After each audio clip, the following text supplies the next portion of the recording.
Personality Theories, Chapter 2. Psychoanalysis. The stature and distinguished contributions of Sigmund Freud place him at the forefront of contemporary personality theorists. He continues to be seen both as a heroic figure and as a flawed individual. For over 40 years, Freud meticulously studied dimensions of human nature. Developing the technique of free association, he reached far into the depth of his own unconscious life and that of others. In the process, he created psychoanalysis, a unique method of research for understanding the human individual. He discovered psychological processes such as repression, resistance, transference, and infantile sexuality, many of which are still focused on today. He developed the first comprehensive method of studying and treating neurotic problems. His controversial position in the history of intellectual thought clearly justifies an extended study of his ideas. Sigmund Freud, 1856 to 1939. Biological background. Sigmund Freud was born in 1856 in Freiburg, Moravia, a town in what became Czechoslovakia, to a Jewish wool merchant and his young wife. Sigmund was born in a caul, that is, with a small portion of the fetal sac covered his head at birth. According to folklore, this is a sign that he would be famous. Freud did not practice religion as an adult, but he remained very conscious of his Jewish origin. His mother, 21 at the time of her favored son's birth, she was loving and protective. Freud's father, Jacob, was 41, almost twice as old as his wife. Jacob was a stern and authoritarian, but his son respected him. Only later, through his self-analysis, did Freud realize that his feelings towards his parents were mixed with fear and hate, respect and love. When Sigmund was 11 months old, a brother Julius was born, but he had died 8 months later. A sister Anna arrived when Freud was 2.5. Later, 4 other sisters and brothers completed the family. When Freud was very young, he was very fond of his nanny and impressed by her religious teachings of Catholicism. Nevertheless, shortly after Anna was born, the nanny was suddenly fired for having stolen from the family. Sigmund was also born an uncle, his father, a widower, who had 2 grown children by his former marriage, and Freud's elder half-brother had a child.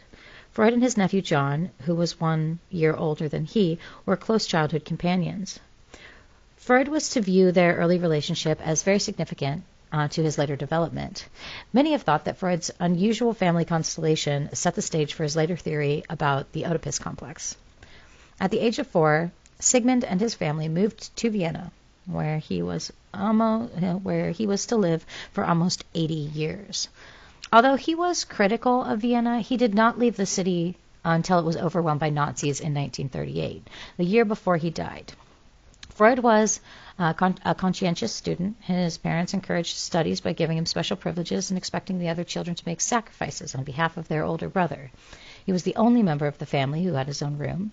He studied by an oil lamp, while the others had to make use of candles. A natural student, Freud entered high school a year earlier than normal and stood at the head of the class for most of his days at the Sperl Gymnasium. He was good at languages and an avid reader, being particularly fond of Shakespeare.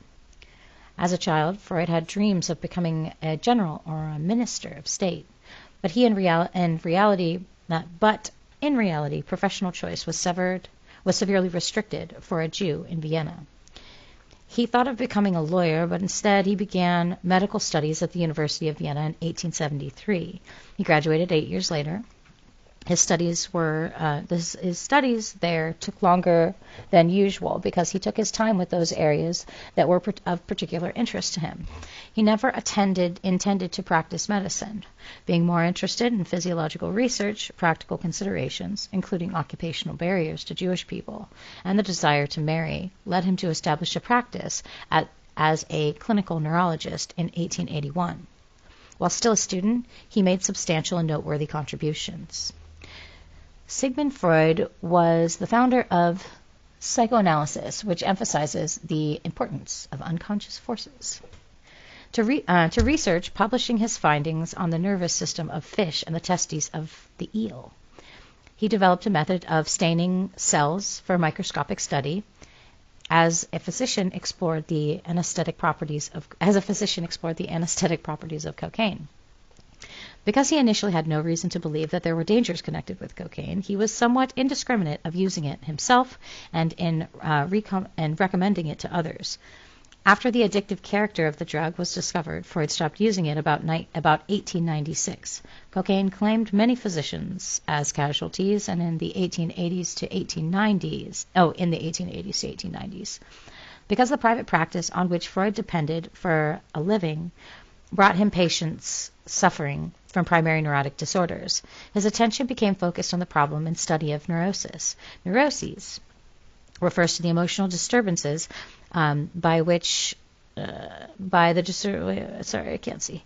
to the emotional disturbances, but the disturbance is usually not as severe to preventing the individual who has it from functioning in normal society. As Freud's goal was to complete the theory of humanity, he hoped that his study of neuroses would eventually provide a key to the study of psychological processes in general. He studied in Paris with the French psychiatrist Jean Charcot. On his return to Paris, Freud became influenced by Joseph Breuer, a Viennese physician and friend who encouraged his patients to talk frequently about their symptoms. Breuer and Freud worked together in writing up some of the cases in the Studies in Hysteria, 1895. Freud's further investigations with Breuer's talking cure led to his own development of free association and later psychoanalytic techniques. And in 1990, Freud published The Interpretation of Dreams. Initially, the book was ignored by all but a few. Nevertheless, Freud's reputation grew and he began to attract a following. He also encountered a lot of criticism. Some even said his work was pornographic.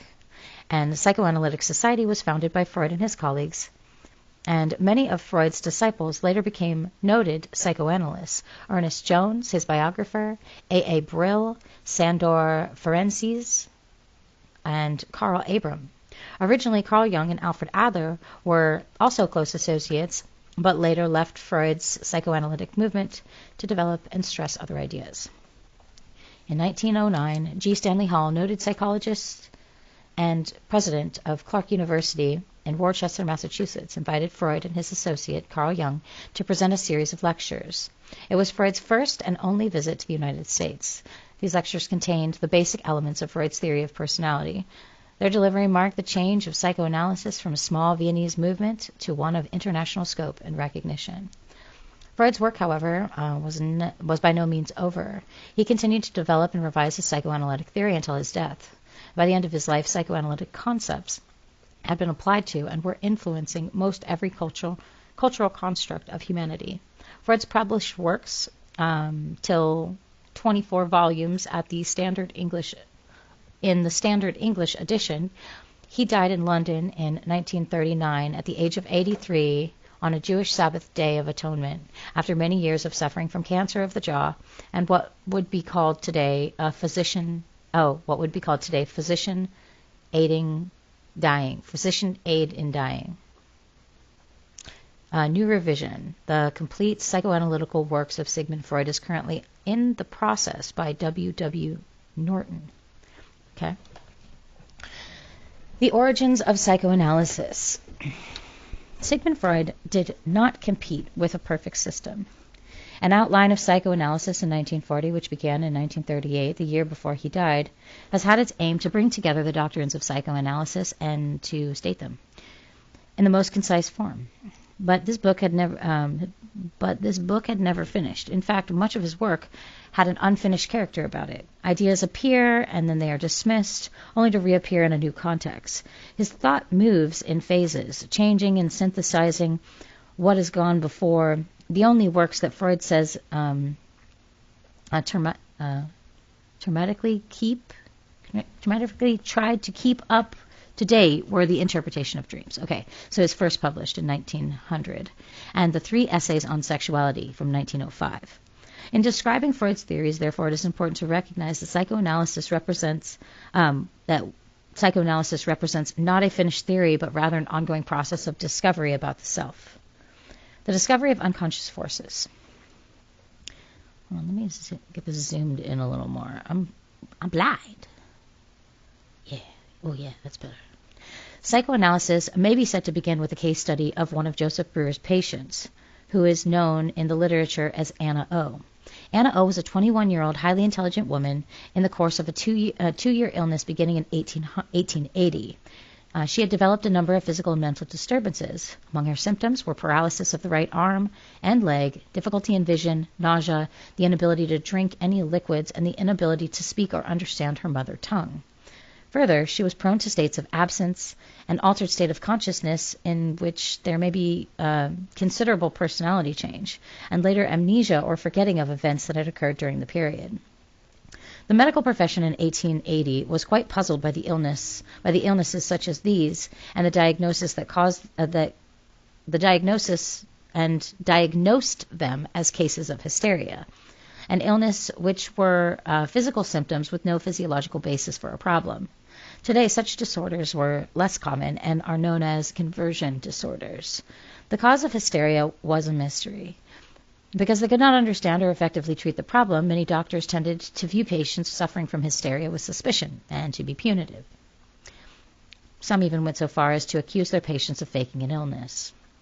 Breuer, however, treated his patients sympathetically. He noticed that during one of the states of absence, Anna frequently mumbled several words. Once he was able to determine these words, Breuer put her under hypnosis, repeated the words to her, and asked her to verbalize for him any associations that she may have had about had to the words. The patient cooperated. She began to tell him stories about herself that seemed to be the center of one particular event in her life, her father's illness and death. Now, before he died, Anna's father had been very sick. She had taken care of him until her own illness prevented her from doing so, and she had related a number of these stories. Anna's symptoms were relieved and eventually. When she had related a number of these stories, Anna's symptoms were relieved and eventually disappeared. Anna gratefully called the cure the talking cure and referred to it jokingly as chimney sweeping. For example, Anna told of a time when she was sitting by her father's bed during his illness, and she was very worried about him. She was trying to hide her tears so that her father would not see them. And when he asked her what time it was, since she was crying, it was only with difficulty that she could look at her watch and make out the position of the hands on the dial.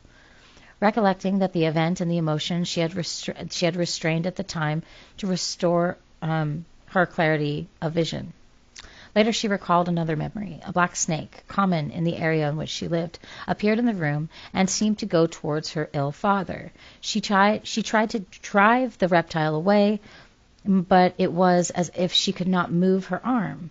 She wanted to call for help, but she could not speak. Recalling these events and the emotions that they included relieved her paralysis and restored her knowledge of her native tongue. Best known as the first patient treated by psychoanalysis, Anna O. Bertha Pappenheim in real life, later became one of the first social workers. Interesting. Breuer concluded that Anna's symptoms were somehow determined by traumatic or stress-related events. Ooh, is this page cut off? Hold on. Oh, yeah, or stressful events of the past, and that the recollection of these events had a cathartic effect. Catharsis refers to the emotional release. When Anna recalled the events, she did so with a great deal of emotional intensity, and evidently freed her of the symptoms to which the emotion had been attached. By mid-1882, it appeared that Anna was completely but dramatically cured. In any event, it was said that Breuer was anxious to end the treatment, because Anna's open proclamation of love and strong demands for his services embarrassed him and created problems with his wife. When Breuer announced his wish to end the case, Anna offered a phantom pregnancy as a final symptom. Breuer was very shaken by his turn of events and abruptly dropped the case. He avoided the cathartic method in treating future patients. Although her treatment may have not been successful, as Breuer and Freud had asserted, Anna, whose real name was probably Bertha Pappenheim, eventually became well known as one of the first social workers striving to improve the rights and status of children and women. The entire case would probably have gone unnoticed in medical history had Breuer not mentioned it to some of his co-workers, including the young doctor Sigmund Freud, who was deeply interested. Sometime later, Freud recalled that M.L.A. episode began to use the talking method with his own patients. He had some measure of success, and then after observing his own explorations with the technique, he concluded that at the time of the original traumatic event, the patient had to hold back a strong emotion. Perhaps because of the circumstances surrounding the event, the patient was unable to express the emotion it evoked in a normal way through thought and word or deed. The emotion prevented from escaping normally had found another outlet and was expressing itself through a neurotic symptom. Until they were recalled under hypnosis, the details of the events and the emotions they involved were not part of the patient's awareness. Thus, the patient was unconscious of these memories, but the unconscious memories were influencing the present behavior.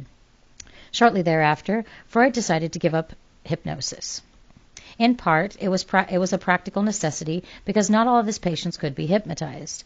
He assured his patients that eventually they would be able to remember the traumatic events in a normal waking state. Abandoning hypnosis also proved to be an important step in Freud's discovery of resistances. He had found that assisting his patients to remember was a long process. This led him to think that although the patient consciously wanted to remember those events, some force within prevented the patient from becoming aware of them and kept the memories unconscious. Freud labeled this force resistance. Recognizing resistance leads to the dynamic understanding of unconscious processes or forces of which a person is unaware. You may not immediately be able to recall what you did on your last birthday, but with a little effort, you probably could remember. Unconscious memories are different. You may recall having been punished as a child, but unable, no matter how hard you try, to remember why you were punished. Such a memory has been rendered unconscious or repressed. It can be recalled, if at all, only with considerable difficulty. So what were the ideas and thoughts that would be repressed and rendered unconscious? Freud believed that they were wishes. During the traumatic event, a wish has been aroused that went against a person's ego ideal because it was hard for people to accept the fact that they are not what they would like to be. Such incompatibility causes pain. If it causes too much pain, the wish is repressed. Underlying Freud's theory is the concept that events and happenings in our lives evoke strong feelings. These emotions help us to evaluate our world, but in some instances the immediate expression of emotion is inappropriate or even disastrous. Ideally, one acknowledges, accepts, and guides an emotion into constructive or at least harmless channels of expression. A certain amount of repression, the blocking of a wish or desire from consciousness, is unavoidable and necessary in order for a civilized society to exist. But the repression is not always successful or constructive. An example illustrates the problems that repressed ideas can create. Suppose, he suggests, that during the course of a lecture, a young man in the back of the room interrupts rudely by laughing, talking, and stamping his feet. Other members of the audience, disturbed by his behavior, forcibly eject the young man from the room and station themselves at the door to make sure that he will not re-enter the hall. This unpleasant young fellow, however, bangs on the outside door, kicks and screams, and in short creates worse ruckus than he made in the first place. A new solution is required, a compromise. Perhaps the audience will agree to permit the young man back into the lecture hall, and he will agree to behave a little bit better. Freud admitted that his spatial metaphor was somewhat misleading, but it served to illustrate his primary concepts. We eject painful wishes, not permitting them to enter consciousness, but the repressed wishes refuse to behave agreeably. Instead, they are expressed in other ways. They create all sorts of problems, produce neurotic symptoms, and so forth. The need, then, is to restore the wishes to consciousness so that we can deal with them realistically. Psychoanalytic method of assessment and research. Our initial discussion of the origin of psychoanalysis presented as being simple in an effort to be brief. Okay. In fact, the process is much more complicated than the original illustrations suggest. Essentially, several opposing forces are at work. First, There is a conscious effort on part of the patient to remember the forgotten events. And second, there is resistance, which persists in keeping the memories unconscious. And finally, there is an unexpressed emotion that continues to seek expression. If a wish cannot get out on its own identity, it will seek an outlet in a disguised form. By putting on a mask, it will manage to sneak out and find expression in the person's behavior. Although the trauma cannot be immediately rendered, it may express itself in a hidden manner through the memories and thoughts that are recalled.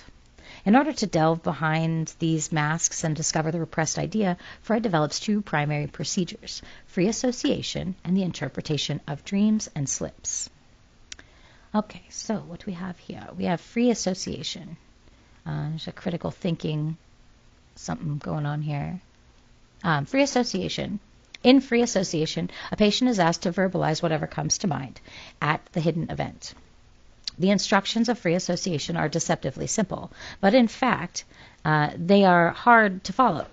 They are very hard to follow. What happens when we try to verbalize everything? Okay, so let's see. Critical thinking here. What is it like to free associate? See the thinking critical box, free association. Oh, verbalize everything. Okay, so sorry. Okay, so where we were at is what happens when we try to verbalize everything, no matter how insignificant, trivial, or even unpleasant the idea, thought, or picture may be.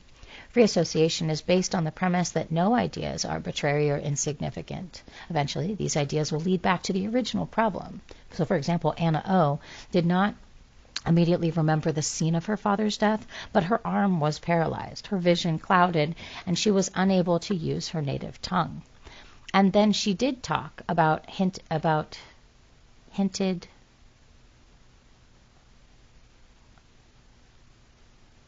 Okay, I'm super lost now. Where did it go? I lost it. Where did it? All right, so hinted at the hidden event. Oh, okay, so it's back up there. You'll have to forgive. There's a formatting issue here. Okay, so what you did talk about hinted at a hidden event. The instructions for free association were deceptively simple, but in fact they were hard. They were very hard to follow. Yeah, we're going to have to move on because I'm not really sure what happened there. Okay, continuing on. Freud developed free association as an important tool in understanding. You can begin to associate the value of this tool by trying the following exercise. Using a tape recorder, choose a time and a place where you could be alone in a relatively quiet, in relative quiet. Okay? Assume a relaxed position and then try to speak into the recorder whatever thoughts come to mind for a period of 1/2 hour or more. In general, we try to speak logically and develop points in an orderly sequence. Free association requires that we verbalize whatever occurs to us without such order and restriction. You may be surprised, ashamed, and even afraid of the thoughts that emerge. It is difficult to acknowledge the hostile and aggressive tendencies, particularly towards those we love. Some of us even have difficulties expressing tender thoughts. Moreover, a petty or trivial thought is often the hardest of all to express. You will be successful if you verbalize and record all of your thoughts, regardless of their significance, pleasantness, or logical order. When you're finished, put the tape aside. After a reasonable amount of time, perhaps the next day, play the tape back and reflect upon what you've said. Look for patterns and themes. You'll be listening to a person who reminds you of yourself in many ways, but in order, respects will be unknown. You may discover that you have thoughts and impulses that you did not realize before. They may seem minor, but they will surprise you. So that comes to mind. I am super loud. Oh, I feel like it went there and then it comes back down here. So where we were at with what happens when we try to verbalize everything that comes to mind, this is where it picks up. All right. And that was the critical thinking that I just read. Okay, so carrying on. Okay. We may be flooded with thoughts that find it impossible to put them into words. At other times, we may go blank and discover that nothing comes to mind. Also, the thoughts that do come may be very painful to discuss. These intruding ideas are like ore. However, the analysis eventually reduces them to their crude state, to a valuable metal. After free association, one reflects upon what one has said. In the process, the resistance is analyzed, understood, and weakened so that the wish is able to express itself more directly. The interpretation of dreams and slips. In the process of free association, particular attention is paid to slips and dreams. Slips are burgled acts, like a slip of the tongue, a slip of the pen, a lapse of memory. Many of us dismiss such events as trivial and meaningless, but to Freud, slips like this are not without meaning. The Freudian theory assumes that our psychic life, nothing is trifling or lawless. Rather, there is a motive for everything. To understand Freud's view of slips, it is important to distinguish between cause and motive. Cause implies that the action or the material, impersonal force that brings something about. Motive refers to a personal agency and implies the emotion or desire operating on the will of the person and leading him or her to act. For Freud, all of the events are overdetermined. That is, they have more than one meaning. To illustrate, a ball is thrown into the air after traveling a certain distance. It falls to the ground. A causal explanation of this event would be the laws of gravity to account for the ball's fall. A motivational explanation would emphasize that the ball was thrown by somebody. A particular ball would not have fallen at this time, or if someone had not willingly thrown it. Both explanations are correct, and they complement one another. Thus, it is not sufficient to argue that we make slips of the tongue because we are tired, although it is true that fatigue may provide the physiological conditions under which a slip may occur. The slip expresses a personal motive as well. Freudian theory is particularly concerned with the explanation in terms of motive. All right, so here's an example of slips and its analysis, which Freud reports the Psychopathology of Everyday Life in 1901. He recalls how a young student was talking excitedly about the challenges of his generation and tried to end his comment with a well-known Latin quotation from Virgil, but could not finish the line. Freud recognized the quotation and cited it correctly. Extoriare Aquilius Nostrilius Exabilius. I don't even know what I'm saying right now. Let someone arise from my bones as an avenger. The forgotten word was Alquilius, or someone. The student was embarrassed, but remembering the significance that Freud attached to such slips, indicated that he was curious to learn why he had forgotten the word. Freud took up the question and asked the student to tell him honestly and without any censorship whatsoever came to mind when he directed his attention to the word aliquis. The first thought that sprang to his mind was the notion of dividing the word as follows: a and liqueus. Next came the words relics, liquefy, fluid. These associations had little meaning for him, but he continued the thought of Simon and Trent, and then accusations of ritual blood sacrifices that had often been brought against Jewish people. Next, he thought of an article that he had read recently entitled St. Augustine Said Concerning Women.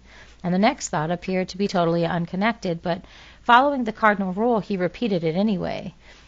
He was thinking of a fine old gentleman whose name was Benedict. At this point, Freud noted that he had referred to a group of saints and church fathers: St. Simon, St. Augustine, and St. Benedict. The comment made the student think of St. Genarius and the miracle of blood. Here Freud observed that both St. Genarius and St. Augustine had something to do with the calendar and asked the student to refresh his memory about the miracle of blood. The blood of St. Genarius is held in a vial in a church in Naples. On a particular holy day, it miraculously liquefies. The people attach a great deal of importance to this miracle, and they become very upset if it is delayed.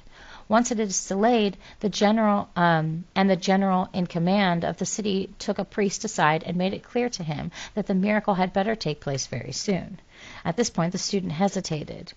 The next thought was surely too intimate to pass on, and besides, it had little connection. He had suddenly thought of a lady from whom he might get an awkward piece of news. Could it be, Freud guessed, that she missed her period? Okay. The resolution of the slip was not that difficult. The association had led the way. The student had mentioned the calendar, the blood that starts to flow on a certain day, the disturbance. Sorry, I can't think today. The disturbance should the disturbance should the event fail to occur, and the feeling that the miracle must take place.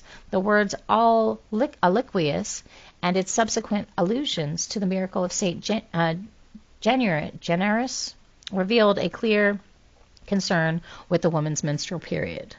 That concern was what was unconsciously occupying the young student when he made the slip. Often a slip is not so obvious, and it revealed only after a long chain of associations. Okay. The second area explored by free association is that of dreams. For Freud, dream is a royal road to the unconscious. It is often easy to understand the dreams of young children because their defenses have not yet masked their motives. They dream very simply of fulfillment and unsatisfied wishes from the day before. The child who has not received candy during the day may dream about an abundance of it at night. Adult dreams also express unsatisfactory wishes, but because in the adult many of these wishes have become unacceptable to the self-concept, the dream is in disguise. Therefore, Freud distinguishes between the manifest dream and the latent dream. The manifest dream is the dream as it is remembered the next morning. Okay. Such a dream frequency appears incoherent, nonsensical, the fantasy of a madman. Nevertheless, it presents some kind of narrative story. The latent dream is the meaning or motive underlying the manifest dream. Analysis seeks to discover the latent meaning that is expressed within the manifest dream. The dream wish, however, has undergone distortion, and its mask must be removed before we are able to reveal its meaning. Dreams provide a particular wealth of information because the sleep of a person is more relaxed than when awake, and resistance, so to speak, may be caught off guard. The wishes and desires are forbidden access to normal conscious state have a chance to slip out. Thus, the manifest dream may be described as a disguised fulfillment of repressed wishes. It is possible, Freud held, to gain some insight into the process that disguises the unconscious dream wishes and converts them into the manifest dream. This process is called dream work, and it has many elements. One important element is that its use of symbols. Some symbols employed in dreams are unique to the individual dreamer and can be understood only in terms of the individual's particular history and associations. Others are shared by many dreamers. In some instances, symbols have acquired universal meanings, such as universal symbols find expression in our myths, legends, and fairy tales, as well as in our dreams. Freud did not believe that anxiety dreams or nightmares contradicted the concept that dreams fulfill wishes. The meaning of a dream does not lie in its manifest context. Thus, the dream that provokes anxiety may still serve to fulfill an unconscious wish. The expression of a forbidden wish also causes anxiety and pain to the conscious self. So an anxiety dream may also indicate that the disguise was unsuccessful and permitted too clear an expression of the forbidden wish. An example of the dream that Freud analyzed in the course of his self-analysis and reported in the Interpretation of Dreams may help to illustrate the procedure of dream analysis. Freud had this dream when he was 7 or 8 years old and analyzed it for some 30 years later. It was the most vivid dream in which his mother, who was sleeping with a particularly calm expression on her face, was carried into the room and laid on the bed by 2 or 3 people with bird beaks. Freud indicated that as a child he awoke crying from the dream, and he became calm when he saw his mother. In his subsequent analysis of the dream, the tall figures with beaks reminded Freud of illustrations of Philippson's version of the Bible. The birds appear to be Egyptian deities, such as are carved on tombs. Freud's grandfather had died shortly before the dream. Before his death, he had gone into a coma and worn a calm expression on his face identical to Freud's mother's expression in the dream. At this level of interpretation, the dream appeared to express the young boy's anxiety over the possible death of his mother. Further analysis led deeper. The name Philip Son reminded Freud of a neighborhood boy named Philip with whom he used to play as a child. Philip introduced Freud to the slang expression Vogelin, a rather vulgar German phrase for sexual intercourse. The term originates from the German word Vogel, which means bird.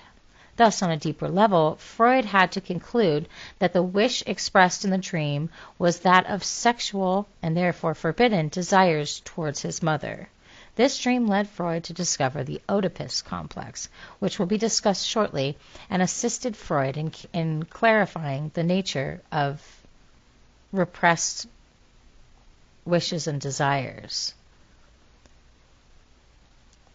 The interpretation of dreams continues to provide insight today in psychoanalysis.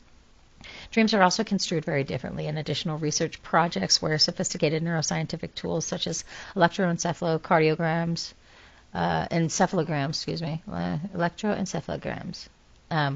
the EEGs, which measures electrical activity in the brain, and the functional magnetic resonance imaging, or fMRI, which provides pictures of brain activity, are used. These techniques have shown us that dreams occur in non-REM as well as in REM sleep, assisting us in processing memories, understanding our experience, and controlling our emotions. Current neuroscientific evidence supports Freud's hypothesis that dreams are motivated phenomena. It also indicates that dreams are even more important and profound than Freud imagined. Dynamics and development of personality. According to Freud, the nature of our repressed wishes and desires is erotic. The emphasis on sexuality is an aspect of Freud's work that many people find problematic. To understand it requires one to understand how Freud defined the term sexuality and how he used it in his work.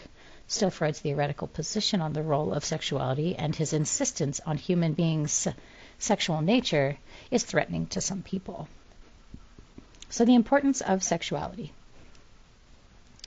In his early work, Freud viewed sexuality as a bodily process that could be totally understood under the model of tension reduction.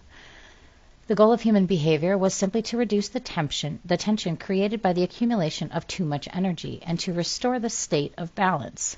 Sexual desires could be compared to a wish to remove an itch. However, as his work developed, Freud began to emphasize the psychological character of mental processes and sexuality. He used the word libido to refer to the emotional and psychic energy derived from the biological drive of sexuality testifies to his shift in his thought.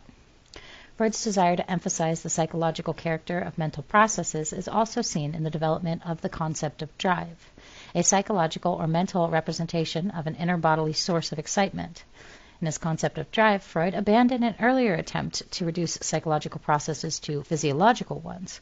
Freud recognized that a comprehensive view of personality must see body and mind as a unity, and his holistic approach began to help repair the former Cartesian split between mind and body. For Freud, a drive is a form of energy that combines both elements. A drive is characterized by 4 features: source, the bodily stimulus or need; impetus, the amount of energy or intensity of the need; aim, its goal and purpose to reduce the excitation; and object, the person or object in the environment through which the aim may be satisfied. If Freud has characterized drive simply by source and impetus, he could have continued to think of the sexual drive as just a bodily process. He chose to include also aim and object, which forced to view sexuality differently to emphasize the psychological and intentional character used by the German verb besitzen, translated as Catholic, to refer to investing libidinal energy in a mental representation of an object that will satisfy a desire. A person cathects an object that he or she wants.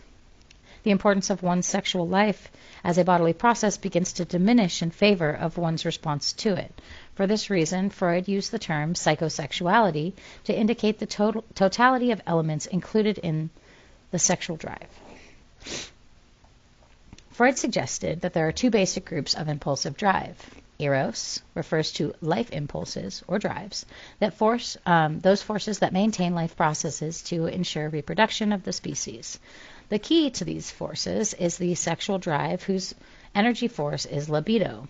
And thanatos, encompassing death impulses or drives, is a biological reality and the source of aggressiveness, and reflects the ultimate resolution of all the life's tensions resolution of all of life's tension in death. Although Freud emphasizes the importance of the death drive, he discusses his discussion of the development of personality centers around the sexual drive. So what is the purpose of sexuality?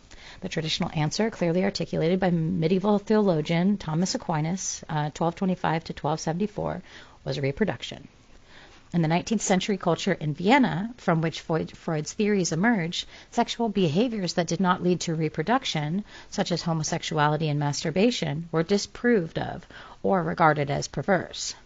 It is difficult for us today to appreciate the extent to which the sexual impulses and desires were then forcibly repressed, especially by the middle upper classes.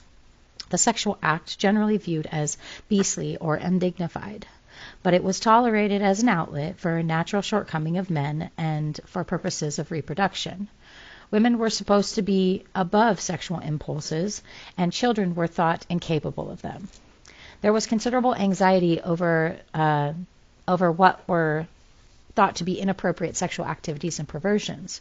Rigid taboos were put upon masturbation, and limits were set on the expression of sexuality in adult life. The body's excretory functions were taken care of with embarrassment, and prudery was practiced to fanatical extremes. At the same time, Vienna was undergoing a culture renaissance in philosophy, music, and literature. The intelligentsia was seeking the realities that lay behind the facade of a decaying Austrian empire. One such reality was sex. To a large extent, Freud shared society's Puritan attitude. Nevertheless, he also relentlessly searched for the reality behind the mask.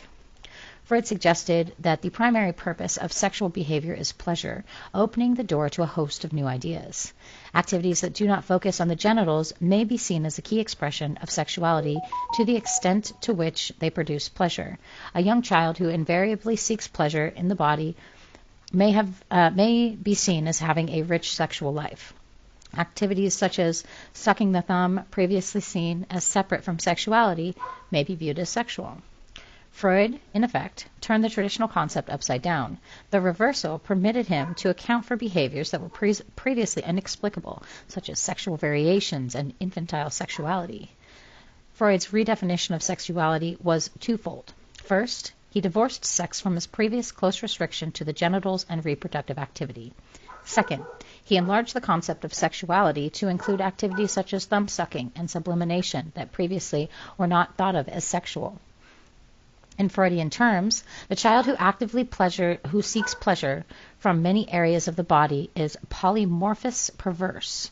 That is, the children's activities differ in many respects from reproductive sexual activity. The sexual activity of children is essentially autoerotic.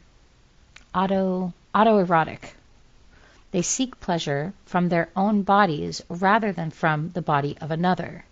They find pleasure in sucking their thumbs, developing their genitals, and so forth. Exploring their genitals, and so forth. Only in the course of long history of development do children progress towards reproductive activities.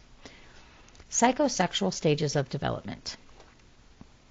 Freud in 1905 outlined the path that children travel as they progress to an autoerotic sexual activity to reproductive activity. In this journey, the libido and sexual drive invest itself in various erogenous zones, the areas of the body that provide pleasure. Indeed, observations have shown that children grow, they do focus on different areas of the body. This attentional sequence follows the sequence outlined by Freud. He believed that by passing through a series of psychosexual stages in which different erogenous zones, is that erogenous? Yeah. Erogenous zones are important. Children move from autoeroticism to reproductive sexuality and develop their adult personalities. So, oral stage. The first stage is the oral stage, which lasts from birth to approximately age 1. During this time, a major source of pleasure and potential conflict is the mouth. From it, infants receive nourishment, have their closest contact with their mother in breastfeeding, and discover information about the world. Infants explore new objects with their mouths, and two main types of oral activity, ingestion and biting, are the first examples of character types and traits that may develop later on. Oral activities are also a source of potential conflict because restraints may be placed on them. The mother may seek to discourage thumb-sucking or stop her child from biting the breast. Thus, the focus of greatest pleasure and conflict for the infant is located in the mouth. The anal stage. Freud's second psychosexual stage is the anal stage, which is expected to occur in the second year of life. At this time, a major source of pleasure and... oh boy, this one's blocking my text. Oh, can I just delete that? Okay. Stand by. Okay, I can still see it.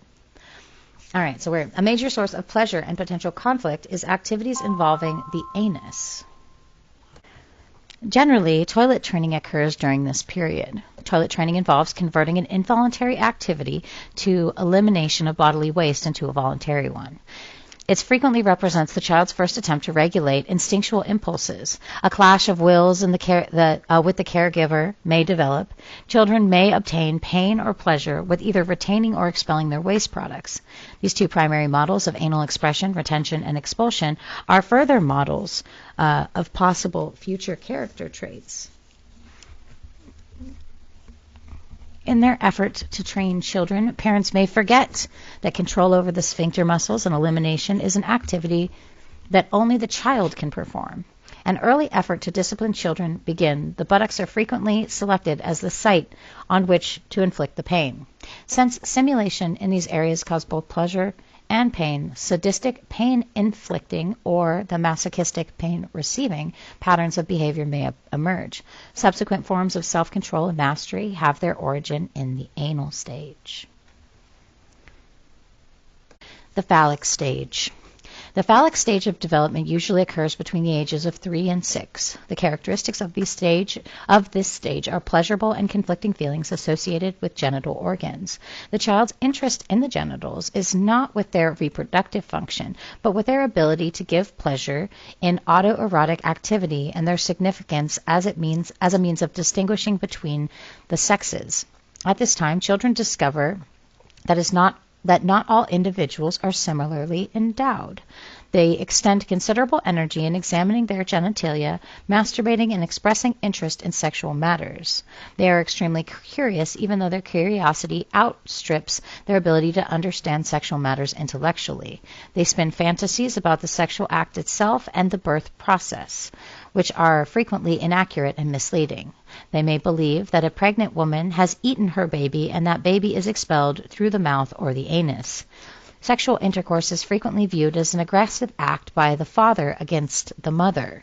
Freud pointed out that for children, a fantasy can be as powerful as a literal event in shaping personality. And so, in a sense, it does not matter whether or not an event really occurred. The point is remarkably consistent with contemporary phenomenological and cognitive points of view, which stress that what is important is not an object or event in itself, but rather how it is perceived by an individual. This is not to deny that some children do ensure real situations of incest or sexual abuse, or that such situations can be pervasive can have a pervasive negative effect on a child's personality development.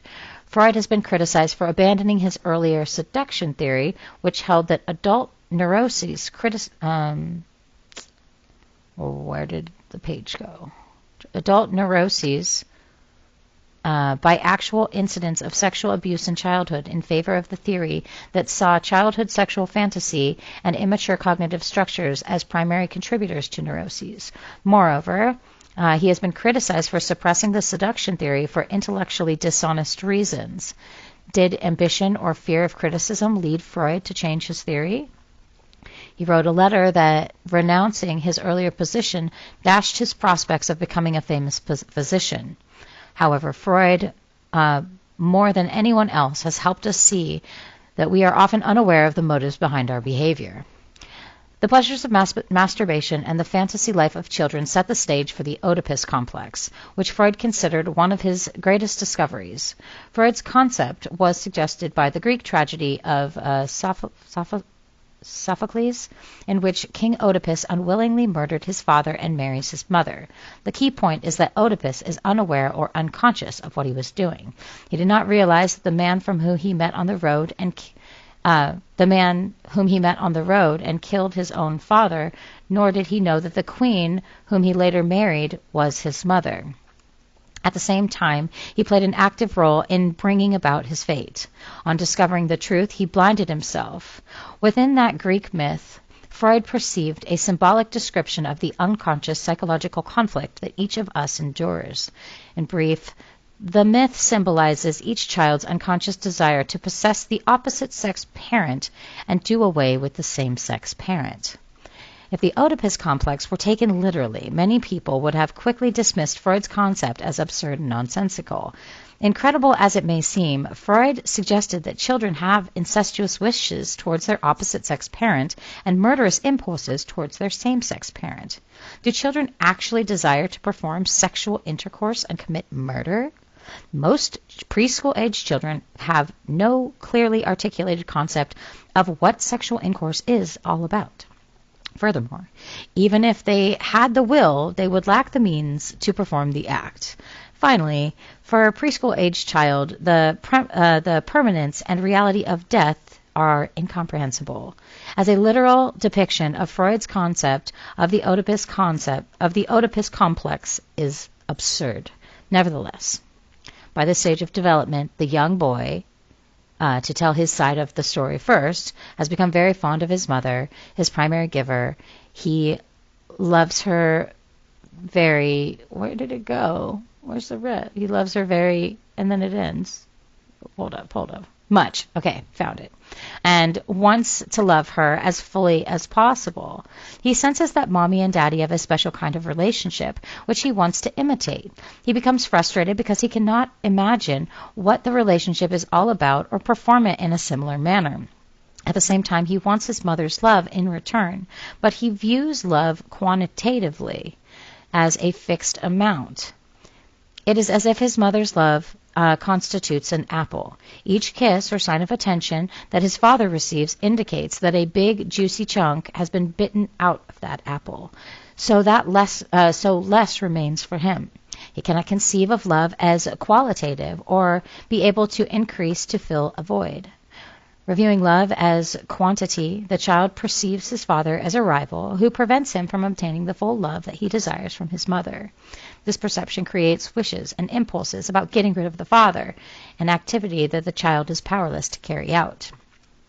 The child's feelings are very intense and conflicting. Besides being too difficult for the child to cope with directly on a conscious level. Furthermore, the feelings create a guilt because the child's sentiments towards his father are hostile but also affectionate. The child finds it difficult to cope with ambivalent feelings of love and hostility directed towards the same person. His rivalry culminates in castration anxiety, which means that he fears physical retaliation from his father, in particular that he will lose his penis. The Oedipus complex is resolved as follows. First, the son gives up his abortive attempts to possess the mother and begins to identify with his father in terms of sexual gender. And in identifying with the same-sex parents, he adopts the moral codes and injunctions of his father. This interjection of the parents' standards of good conduct leads to the development of social conscience, which assists him in dealing with his forbidden impulses. By identifying with his father, the boy can, through his imagination, vicariously retain his mother and his love object, because he has incorporated those characteristics of his father that his mother loves. Although he may not have his mother, in fact, he can wait until he grows up and then look for a woman who reminds him in some ways of mom. The little girl undergoes a similar complex. Freud deliberately did not give a separate name because he wished to emphasize the universality of the Oedipal situation. Others, however, have referred to the same feminine version as the Electra complex. The primary love object of girls is also the mother. Yet girls, in discovering the genitals of the opposite sex, abandon the mother and turn to their father instead, making possible the Oedipal situation in reverse. The disappointment and shame that they feel upon viewing the superior penis leads to jealousy of the male, penis envy, a sense of inferiority, and a feeling of resentment and hatred towards the mother who is responsible for the affected castration. Reluctantly, the girl identifies with the mother, incorporates her values, and optimally makes the transition from her inadequate penis, the clitoris, as her chief erogenous zone, to the vagina. Eventually, her desire for a penis expresses itself in the desire to have a baby boy. Because the female Oedipus complex is secondary, Freud suggested that it is resolved differently from that of the male. Thus, the woman's ego ideal, discussed later in the section of id, ego, and superego, is closer to its emotional origins, and she appears to have less capacity for sublimation. The role that the girl adopts for herself is one that has been outlined for her by society. Latency period. After the phallic stage, Freud believed that there is a period of comparative sexual calm from the age of about 7 to puberty. During the latency period, psychic forces that inhibit the sexual drive and narrow its direction. Sexual impulses, which are unacceptable in their directive expression, are channeled and elevated into more culturally acceptable levels of activity, such as sports, intellectual interests, and peer relations. Freud was relatively silent about the latency period. He did not consider it a genuine psychosexual stage because nothing dramatically new emerges. Today, the latency period, as such, is questioned by most critics, who suggest that it is more correct to observe that children continue to express their sexuality and learn to hide it from disapproving adults. Genital stage. With the onset of puberty, the infantile sexual life has transformed into adult form. The genital stage emerges at adolescence when the genital organs mature. There is a rebirth of sexual and aggressive desires, and the sexual drive, which was formerly autoerotic, was redirected to seeking gratification from general interaction with others. During the latency period, children prefer the company of same-sex peers. However, in time, the object of sexual drive shifts to members of the opposite sex. According to Freud, the genital stage is the end point of a long journey from autoerotic sexual activity to the cultural norm of heterosexual activity. Freud believed that mature individuals seek to satisfy their sexual drives primarily through genital reproductive activity with members of the opposite sex. Mature people satisfy their needs in socially approved ways. They accommodate themselves to function with and seek to uphold the laws, taboos, and standards of their culture. These implications are clearly spelled out in both males and females. The hallmarks of maturity can be summed up in the German expression Leben und Arbeiten,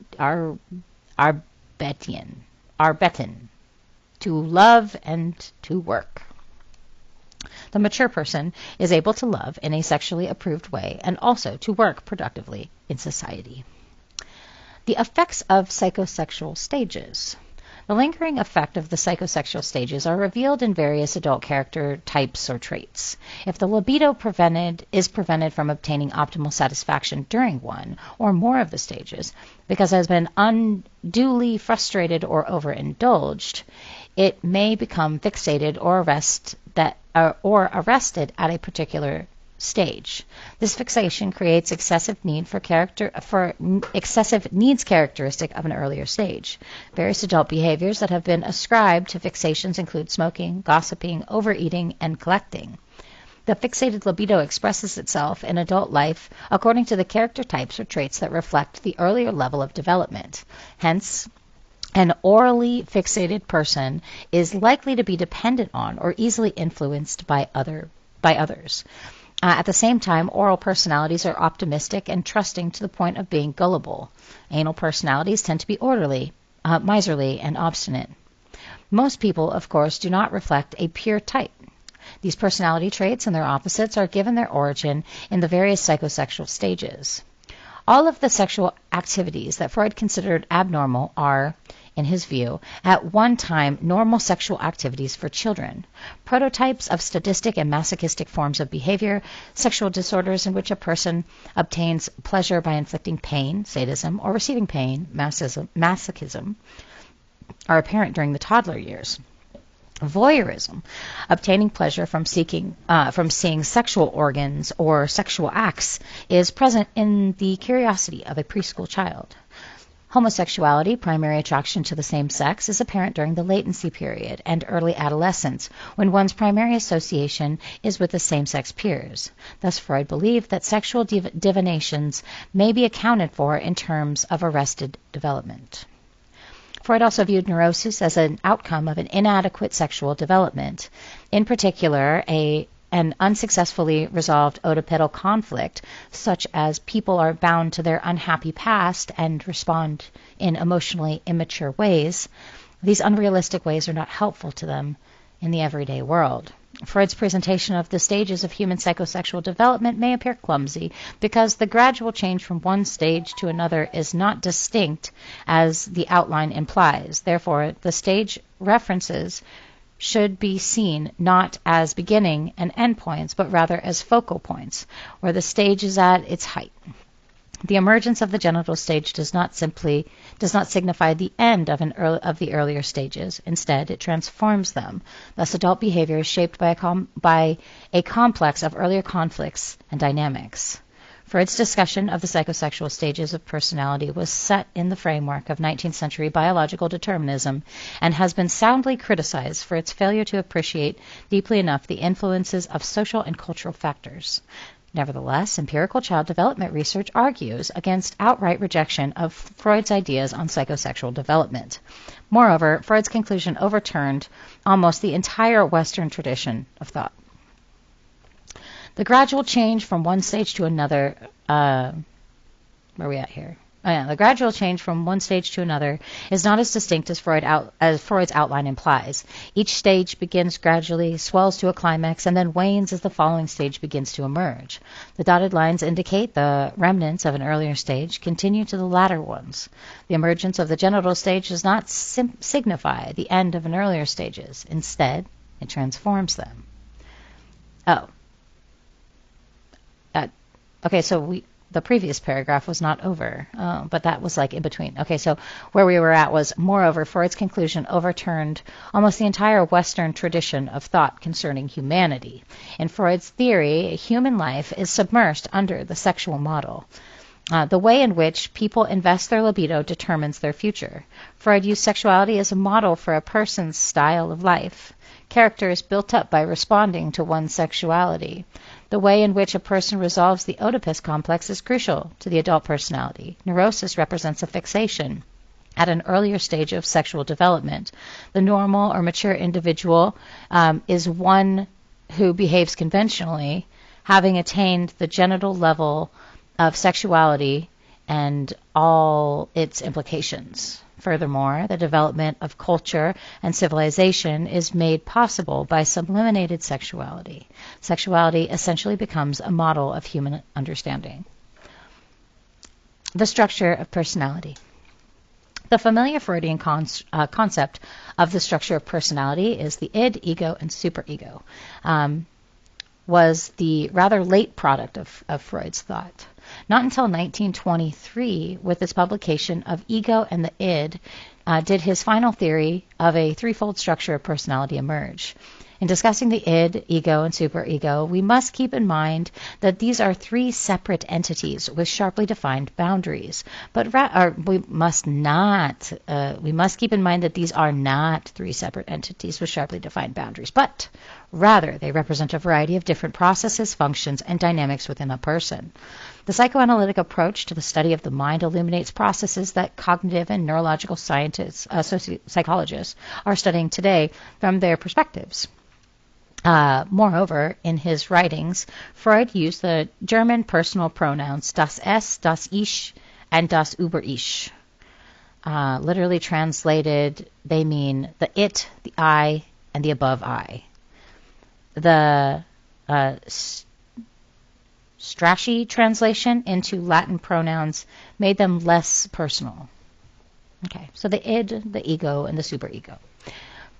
The id is the core of our being, the oldest and original function of personality, and the basis of the ego and the superego. We know little of the id because it does not describe itself in our consciousness in naked form. Therefore, we can describe it only as the analogies and by comparing it with the ego. Freud referred to it as chaos, a cauldron full of seething excitations. The id includes the instincts and drives that motivates us, as well as our genetic inheritance, our reflexes, and capacities to respond. It represents our basic drives, needs, and wishes. Further, it is the reservoir of psychic energy that provides the power for all psychological functioning. The impersonal and uncontrollable character of the id is more readily expressed in the German language than in the English.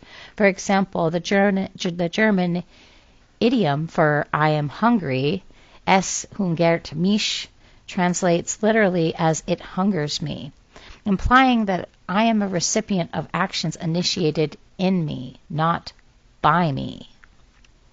The id operates according to the pleasure principle, and it employs primary processes. The pleasure principle refers to seeking immediate tension reduction. When libido, psychic energy, builds up, it reaches an uncomfortable level of tension, and the id seeks to discharge the tension and return to a more comfortable level of energy. In seeking to avoid painful tension and obtain pleasure, the id takes no precautions but acts immediately in an impulsive, non-rational way. It pays no heed to the consequences of its actions and therefore frequently behaves in a manner that may be harmful to the self or others. The id seeks to satisfy its needs partly through reflexive action. Inborn automatic responses like sneezing, yawning, and blinking are spontaneous and unlearned and operate without any conscious thought or effort. Many of our reflexes are protective in that it helps us to ward off dangers in the environment. Others are adaptive and enable us to adjust to the conditions of our environment. Newborn infants have several reflexes that help to ensure their survival. For instance, they turn their heads towards the source of tactile stimulation. This rooting reflex assists them in locating the nipple. Sucking is also an automatic reflex, enabling infants to take in nourishment. The id also seeks to reduce tension through primary processes, hallucinating or forming an image of an object that would satisfy its needs. Freud thought that visualizing a forthcoming hamburger or sirloin steak momentarily relieves our hunger pains. Such activity is called wish fulfillment. It is presenting in newborns, in our dreams, and in hallucinations of psychotics. Visualizing a bottle or a breast partly pacifies the infant, but it does not satisfy its hunger, since the primary process does not distinguish between wish-fulfilling images and real objects in the external world that would satisfy needs. It is not very effective in reducing tension. Second structure must develop if the organism is to survive. The ego, or the I, emerges in order to realistically meet the wishes and demands of the id in accordance with the outside world. People who are hungry have to be effective in securing food for themselves, for the environment, in order to meet their needs and survive. The ego evolves out of the id and acts as an intermediary between the id and the external world. It draws on the id's energy and acquires its structures and functions from the id. and endeavors to serve the id by realistically meeting its demands. Thus, the ego is the executor of the personality, curbing the id and maintaining transactions with the external world in the interests of the fuller personality. Whereas the id obeys the pleasure principle, the ego follows the reality principle, satisfying the id's impulses in an appropriate manner in the external world. The ego promotes the discharge of tension until the appropriate object that will satisfy the need has been found. Although the ego does not prevent the satisfaction of the id, it may suspend or redirect the id's wishes in accordance with the demands of reality. The id employs the fantasies and wishes of the primary process. The ego uses realistic thinking characteristic of secondary processes. The cognitive and perceptual skills that help an individual distinguish between fact and fantasy.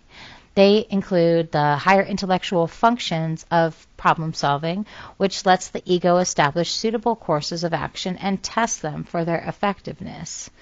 Actually, there is no natural enmity between the ego and the id. The ego is a faithful servant for the id and tries to fulfill its needs realistically. Harbored within the ego as its innermost core is the superego, above I, heir to the Oedipus complex. It represents internalized values, ideals, and moral standards. The superego is the last function of personality to develop and may be seen as an outcome of the interactions with parents during a long period of childhood dependency. Rewards and punishments originally placed on us from without becoming self-administered as we internalize the teaching of our parents and society. As a result of the activity of the superego, we experience guilt when we disobey acceptable moral standards. The superego consists of two subsystems, the conscious and the ego ideal. The conscious is the capacity for self-evaluation, criticism, and reproach, and it scolds the ego and creates feelings of guilt when moral codes are violated. The ego ideal is an ideal self-image consisting of approved and rewarded behaviors. It is the source of pride and a concept of who we think we should be. The superego strives for perfection. It seeks moralistic rather than realistic solutions. Practically speaking, the development of the superego is necessary, and the id's demands are too strong, and young children's egos are too weak to prevent them from acting on their impulses. For a period of time, strong interjected moral junctions, thou shalt nots, are required to curb behavior, but the superego may also be relentless and cruel in its insistence. Let me start that one over. In an uncompromising manner, the superego may inhibit the needs of the id rather than permit their ultimate necessary and appropriate satisfaction. In a well-adjusted adult personality, the ego is the primary executor. It controls and governs both id and superego, mediating between their demands and the external world. In ideal functioning, the ego maintains a balanced, harmonious relationship among the various elements with which it has to deal. Development, though, does not always proceed optimally. The ego frequently ends up harassed by two harsh masters. One demands instant satisfaction and release, and the other places rigid prescriptions on that release.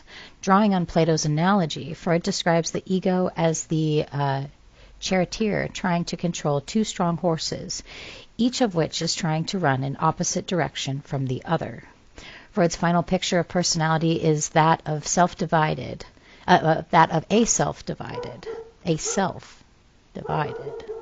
The specific roles played by the id, ego, and superego are not always clear. I lost my spot because my dog.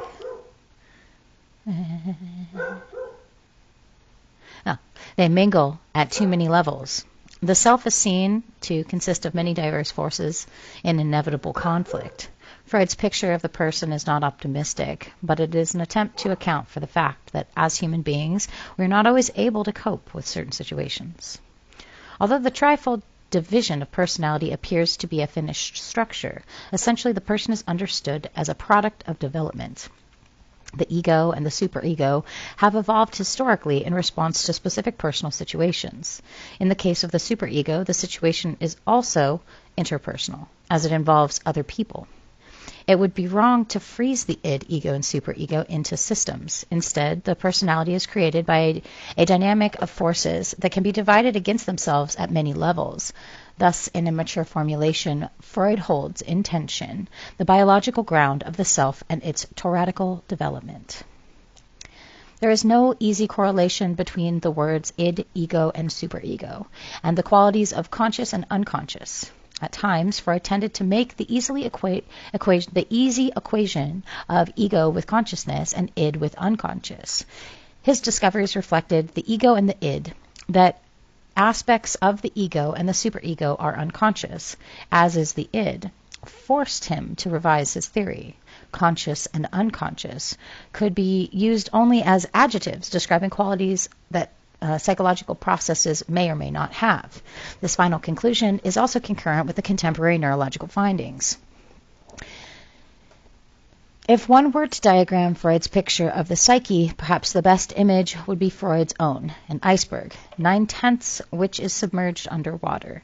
The surface of the water represents the boundary between the conscious and unconscious. Its lines intersect and potentially intersects at all three functions. Id, ego, and superego. But any spatial metaphor is ultimately misleading. Id, ego, and superego are best understood as dynamic functions of personality, whereas conscious and unconscious are adjectives that describe qualities of that these functions may have. The merit of Freud's rejecting his earlier assumption that consciousness is located in a single center is confirmed by 20th century brain activity monitoring and imaging. The dynamic forces within the self are many. The self is not simply divided against itself by id, ego, and superego, but it is divided against itself and the world at many levels. Conflict is the keynote in Freud's final understanding of the self. The world, Freud once wrote, is anarchy, a Greek word for a lack, too poor to meet all of our needs. As the id's demands increase, the ego becomes overwhelmed with excessive stimulation that it cannot control and becomes flooded with anxiety. Freud made the distinction among three types of anxiety. Reality anxiety refers to a fear of a real danger in the external world. Neurotic anxiety refers to a fear that one's inner impulses cannot be controlled. Moral anxiety is fear of retributions of one's own conscience. All have their basis in reality anxiety. In order for an individual to cope with anxiety, the ego develops defense mechanisms, procedures that ward off anxiety and prevent our conscious perception of it. Defense mechanisms share two features. They occur on an unconscious level so that we are not aware of what they're doing, and they deny or distort reality to make it less threatening. Defense mechanisms are not necessarily maladaptive. Indeed, we cannot survive without them. They must be created to assist the developing ego in carrying out its functions. However, should their distortion of reality become too extreme, or should they be used to the exclusion of other, more effective means of dealing with reality, defense mechanisms may become maladaptive and destructive, preventing further personal and social growth. Some of the more common defense mechanisms follow. Repression involves blocking a wish or desire from expression so that it cannot be experienced consciously or expressed directly in behavior. It is an involuntary act that prevents us from being aware of many of our anxiety-producing conflicts, to remembering certain traumatic emotional events from our past. The repressed emotion seeks an alternative outlet, and the resistance is required to prevent its emergence into consciousness. Nevertheless, once formed, repressions are difficult to eliminate. And denial. Now we got a little chart there, very useful, of all the different defense mechanisms. Denial entails refusing to acknowledge an unpleasant reality or fact of life. Many people who indulge in substance abuse deny that the alcohol, nicotine, crack, or other substances could ever really hurt them. They may see it affect other people, but they think it's not going to happen to me. Projection refers to the unconscious attribution of an impulse, attitude, or behavior into someone or something else in the environment. An individual who feels unconsciously hostile towards someone may project the hostility onto the other person. Such a defense reduces anxiety by placing its source in the external world, which makes it seem easier to handle. Further, it permits us to defend ourselves aggressively against our opponent and thereby indirectly express our impulses. Reaction formation expresses an impulse by its opposite. Hostility, for example, may be replaced by friendship. Frequently, however, the substitution is exaggerated, thereby calling into question the genuineness of the feeling. In regression, the person moves backwards in time to a stage that was less anxious and had fewer responsibilities. Regression frequently... Hold on, there's all kinds of writing here. According to the... Okay, well, anyways, fewer responsibilities. Regression frequently occurs following a traumatic experience. A child who begins bedwetting again when frightened by the prospect of going to school may be showing signs of regression. Rationalization involves dealing with an emotion or impulse analytically. All right, we're going to start over with rationalization. Got some stuff going on here. A rationalization involves dealing with an emotion or impulse analytically and intellectually in order to avoid feeling it. As the term implies, it involves faculty reasoning.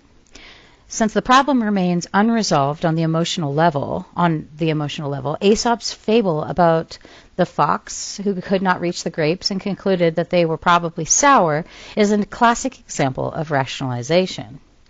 In identification, we reduce anxiety by modeling our behavior on that of someone else.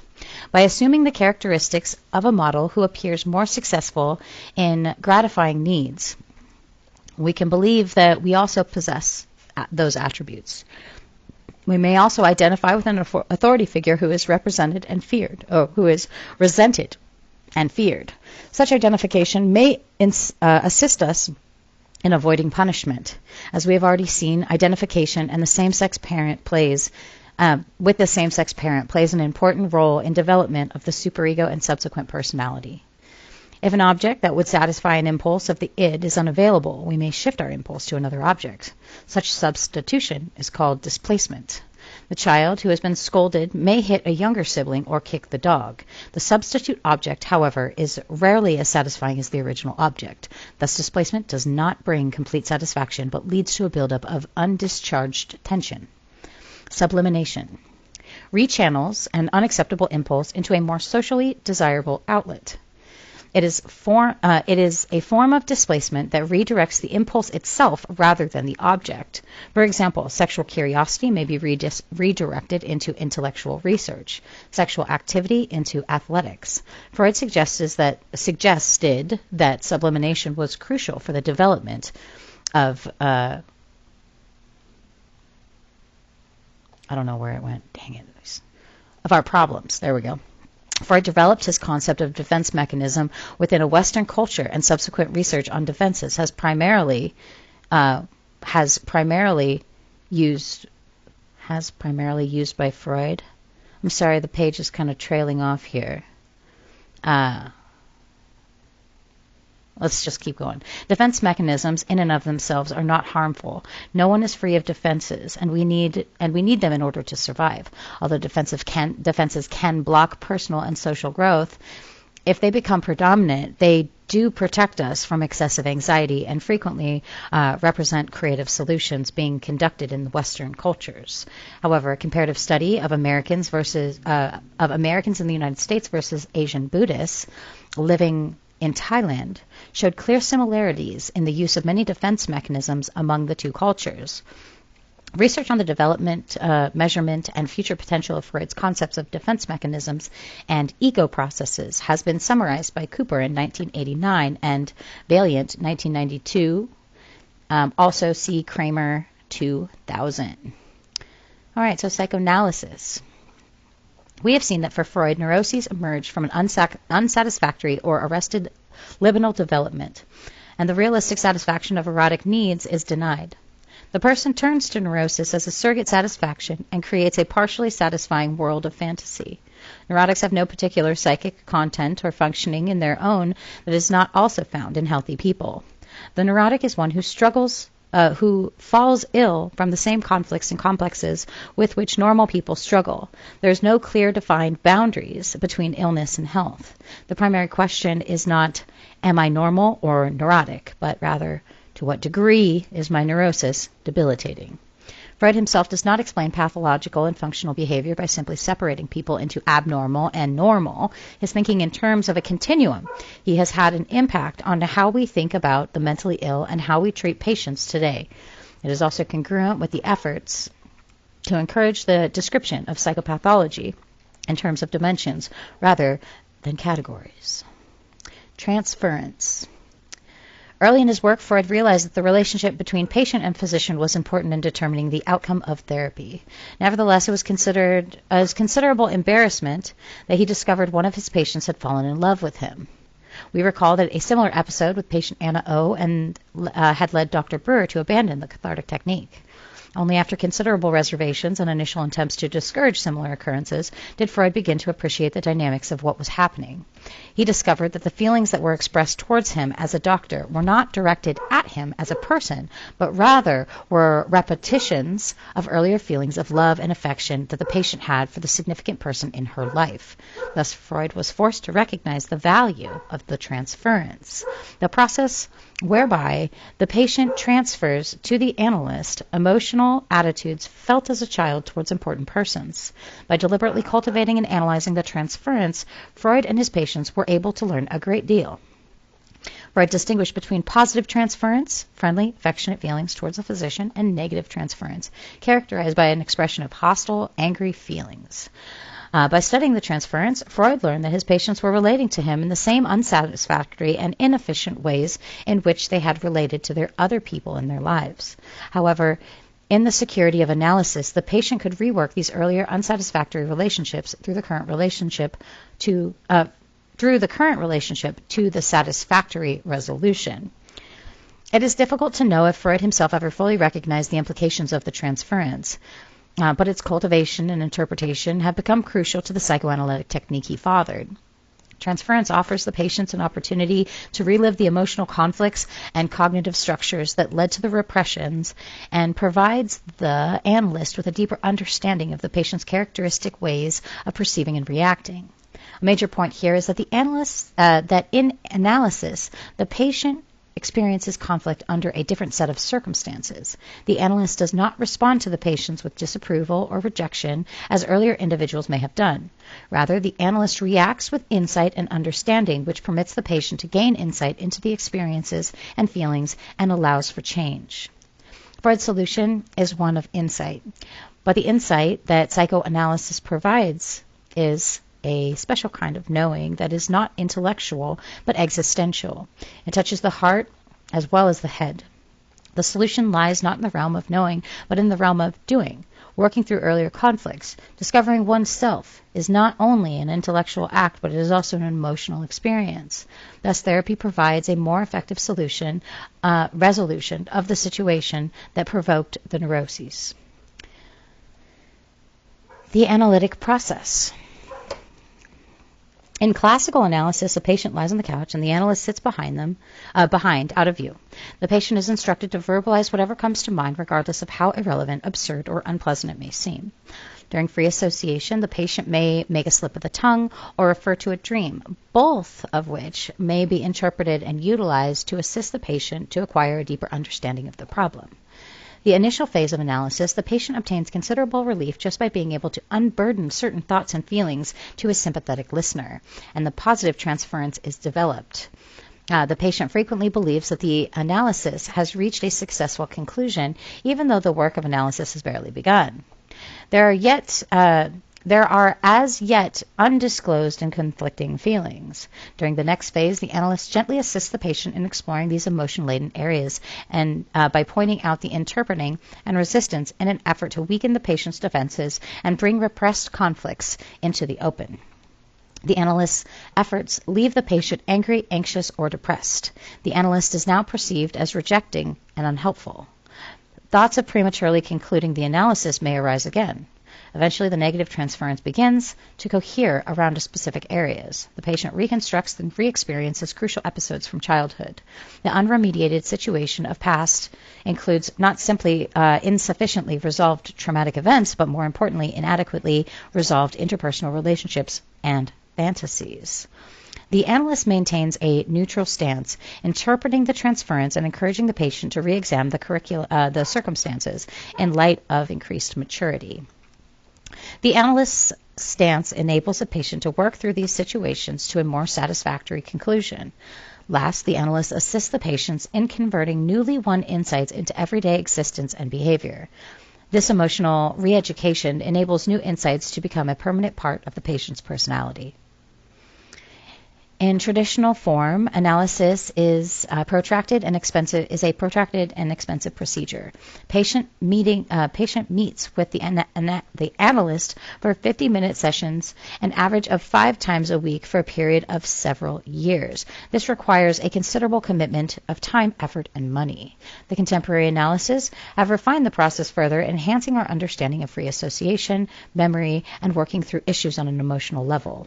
The goal of psychoanalysis is an ambitious one, a full understanding, reorganization, and basic change of the personality structure. Such goals cannot be accomplished quickly or easily, and as Freud in 1917 once wrote, "A neurotic who has been cured has really become a different person. He has become his best self, and what he would have been under the most favorable conditions." Empirical validation of psychoanalytic concepts. We have seen how science is empirical, based on what can be observed by our sense organs, and some statements can only be tested indirectly. The scientist must indicate the conditions under which the statement might be proven false. Many psychologists favor an experimental method because it permits them to infer cause and effect relationship between two factors. Freud was a trained scientist and established a reputation as a neurologist before he developed his theory of psychoanalysis. He maintained that his theories were based on empirical observations of himself and his patients. He frequently revised his theories because new data had emerged that could not be accounted for by earlier theories. However, Freud and his followers have been criticized for their failure to care about or to provide empirical experimental evidence for the effectiveness of psychoanalysis. Freud's own investigations and those of psychoanalysts hardly allow for replication because they were and are carried out under conditions of privacy and confidentiality. Nevertheless, Freud's theory has generated a great deal of empirical research and attempts to test his concepts. 20th century efforts. A large body of literature deals with attempts to test in a laboratory setting or other setting hypotheses derived from Freud's idea to see whether they function usefully as a science. For example, Lloyd Silverman in 1976 designed an experiment to test the hypothesis that depression arises from aggressive feelings and that have been turned inward against the self. He tried to activate unconscious aggressive wishes to see whether or not they would result in an intensification of depressed feelings. In one session, he showed a group of participants pictures and verbal messages that were designed to elicit unconscious aggressive wishes. The images included pictures such as fierce men with a knife and a message, cannibal eats person. From another session, Silverman showed the same group neutral images and people reading or walking. These two sets of images constituted the independent variable. The subjects were exposed to images for only 1/1000th of a second, that their perception was assumed to be subliminal. Before and after the session, the subjects were asked to rate their feelings.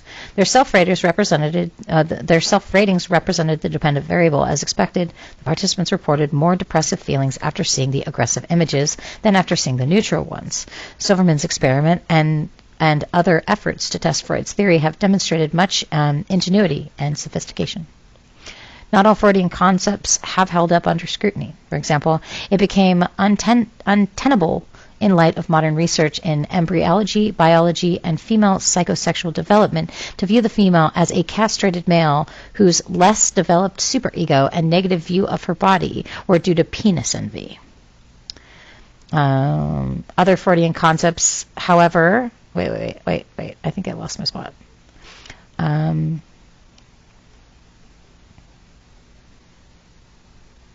Wahlberg suggests that Freud's views on female sexuality are more illuminating about the dilemmas Freud faced when his observations did not fit his theory. Similar comments have been made about some of his case studies, nor has it been substantiated that the male resolves the Oedipus complex by identifying with father and accepting his superego standards out of fear. Studies have supported Freud's idea that dreams may express, in a disguised or symbolic manner, an individual's emotional concerns, but they do not confirm that dreams fulfill unconscious wishes. Other Freudian concepts, however, appear to stand up under scrutiny. These include aspects of Freud's oral and anal personality types. Studies in both normal and psychiatric populations seem to confirm that psychopathology results from unconscious, conflicting, aggressive, or sexual wishes. Brain research has supported concepts such as unconscious processes, primary cognition, conversion disorders, and the conflictual nature of the mind. The concept of repression has been operationally defined as a stronger tendency to forget events identified with unpleasant or fearful associations than with neutral and pleasant events. Defining unconscious as unable to be verbalized enables such processes to be subjected to experimental study. It is now well established that unconscious forces can affect conscious thought and behavior. It is often difficult to translate Freud's concepts into operational procedures that allow for unequivocal testing. The operational translation of many of Freud's concepts may misinterpret and oversimplify his ideas. The Freudian theory of repression does not simply imply experiences associated with unpleasant thoughts. Thus, studies on repression and unconscious forces may deal with phenomena that are essentially different from the kind of phenomena that concerned Freud. At this time, there is no direct evidence that will substantiate many of Freud's concepts. Moreover, if the concepts are distorted and minimized, they will not truly represent the constructs in Freud's thought. Some critics believe that the scientific pretension of psychoanalytic theory rests on shaky grounds. In his assertions of this thesis, Gorenbaum concedes that some of Freud's concepts are open to falsification, and he contends that clinical data are unacceptable as scientific support. Macmillan, 91 and 97, asserts that Freud made his theory more complex as he sought to cover over the failure of his earlier concept to account for his observations, and Kruse, in 96, determines that there is literally nothing to be said scientifically or therapeutically to the advantage of the entire Freudian system or any of its component dogmas. In response to these critics, Robinson in 93 wrote a sustained rebuttal pointing out that arguments are biased and the evidence used is ambiguous. Moreover, he argues that the critics basically distort Freud and ignore his achievements in revolutionizing the way we think about ourselves. Schwartz in 96 questions why such criticisms of Freud have ever made such an impact, since they were based on narrow conception of science. Greenberg and Fisher in 95 concluded that although much of Freud's theory defies or fails scientific testing, it has more scientific backing than is commonly recognized. Western in 1998 summarizes experimental findings that support the existence of pervasive unconscious influences on emotional responses, social preferences, and habitual behavior. Most psychologists today agree that much of our behavior occurs against our conscious wishes on an unconscious level. Past and current meta-analysis studies clearly document the empirical effectiveness of psychodynamic therapy, heir to Freud's psychoanalysis. So what we got here is a little bit of Freud on women and women on Freud. Thinking critically. Let's see what this says. Is this the whole picture? Okay. Most of his patients were women, but Freud usually wrote as if he were dealing only with men, and he used a male paradigm or model in his theory. The little he wrote on the development of women has been the subject of considerable criticism and debate. In Freud's theory, women come across as deficient men, lacking a penis with an immature superego.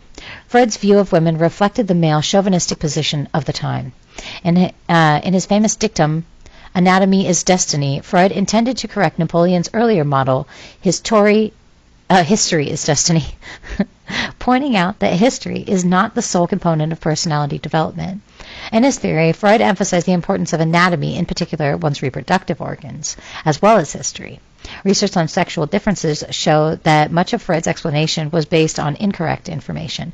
The clitoris, for example, is not an immature penis. The prenatal precursors of the genitals mature into female organs unless the fetus is programmed by genetics to become male. At the same time, research in behavior genetics, gender, and moral development indicates the importance of biology of understanding the individual. The problem is not that Freud's view of women was determined by anatomy, biological determinism, or cultural restraints, but that his understanding of all human development was colored by the same interpretation. His discussion about the psychosexual stages of the male, no less than the female, were premeditated with the notion of biological determinism and reflected a bias of the male-dominated culture from which he lived. As Juliet Mitchell in 1974 pointed out, psychoanalysis is not a recommendation for a patriarchal society, but an analysis of one. The basic belief of contemporary psychoanalytic theory is very relevant to the understanding of the psychology of women and gender. You should note, moreover, that women played a major role in the psychoanalytic movement and that Freud encouraged his daughter Anna and other women to become actively involved. What do you think? Has Freud been unfairly or appropriately malaligned for his delusion of women? To what extent were his concepts a product of his social and cultural milieu? How does your sense of yourself as a man or woman draw on both the personal experience of your body and the culture to which you belong? Think critically on that. As we go into neuropsychoanalytic research. Freud was a trained neurologist. He often said that psychoanalysis and the biology of the mind need to be brought together in an unfinished, unpublished manuscript. Project for a scientific psychology began in 1895. He started to describe the brain and the mind in a way that anticipates contemporary neuroscience. But lacking today's technology, Freud's ability to firmly use neurology to explain thoughts, feelings, and behaviors was somewhat limited, and thus he relied on pure talk therapy. However, he never lost sight of the power of neurobiology and thought that eventually advancement in neuroscientific technology would validate the psychoanalytic theory. Cutting-edge development in neuroscience are beginning to provide a biological basis Freud sought for some of the basic functions of his psychoanalytic theory of mind. A constructive dialogue is emerging between neuroscience and psychoanalysis in the emerging field called neuropsychoanalysis, which relates to the brain as to psychological functions and behavior by viewing it in two complementary ways.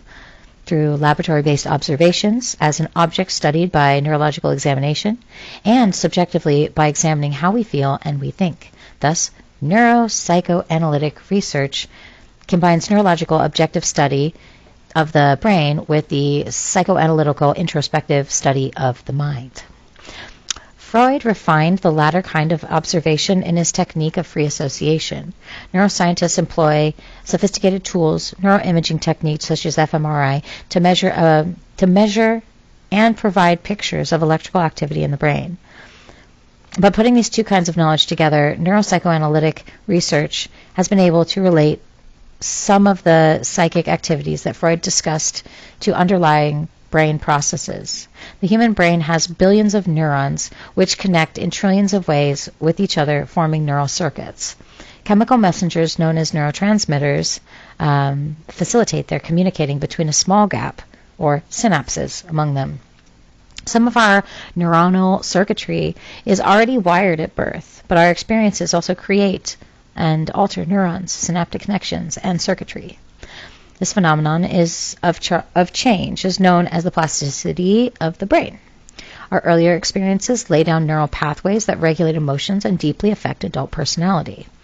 The human brain is crudely organized into three interconnected layers. A brainstem regulates basic activities such as breathing, heart rate, and alertness. The limbic system, including, in part, the amygdala and hippocampus, involves much of our emotional processing, and the neocortex and the prefrontal cortex are entailed in higher thought and executive functioning. The brain is further divided into two specialized hemispheres. The layers and hemispheres interconnect in increasingly complicated ways. Freud's unconscious and emotional processes have been perceived as largely coming from the limbic system, and his conscious reality oriented secondary processes as arising from the brain's frontal cortex regions. Biological underpinnings have been suggested for the drives, instincts, and pleasure principle. Drives can be viewed as emotional prompts to action from the pons region, the part of the brainstem that transfers messages between the two hemispheres and other parts of the brain. The libido may be an expression of the dopamine or opioid system. The dopamine system increases arousal and causes seeking behavior, goal setting, and searching for information. It is complemented by the opioid system, which makes us feel pleasure and satisfied when we get what we want. Dreams and other forms of primary process thinking are indications of the loss of frontal control over reward-seeking pathways. So what does it all mean? How does the neuropsychoanalysis help explain the human activity? It means that we are consciously aware of just a small fraction of all human activities in which we engage. Most of our functioning occurs automatically, yet serves a very useful constructive purpose. Freud's dynamic unconscious is only a small portion of those activities that we process at an unconscious nonverbal level. Today, functional MRI technology confirms the existence of unconscious emotional processes. For example, activity is seen in the amygdala and the brain's fear center as subjects are shown images of frightening faces, paced too quickly for conscious awareness.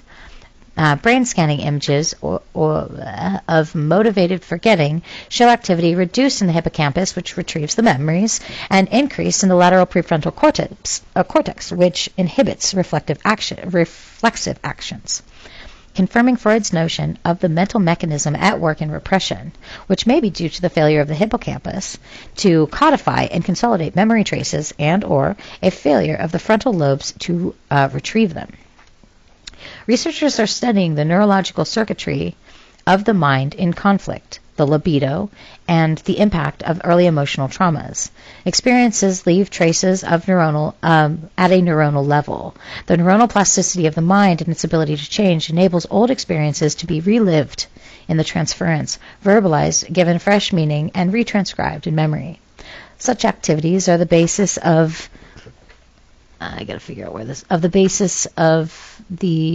psychoanalytic therapy. These efforts to identify the neurological structures associated with Freud's psychoanalytic concerts are not intended to be reductionist. Being aware of the neurological underpinnings of these therapeutic activities increases the knowledge base of the clinician and can lead to an enriched clinical applications.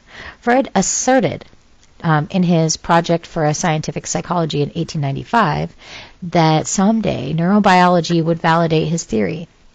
It is unrealistic to imagine that all of the particulars of Freud's theory would be confirmed by modern technology. However, advanced neuroscientific research gives cadence to many of Freud's insights and hunches, and we marginalize him at our own peril.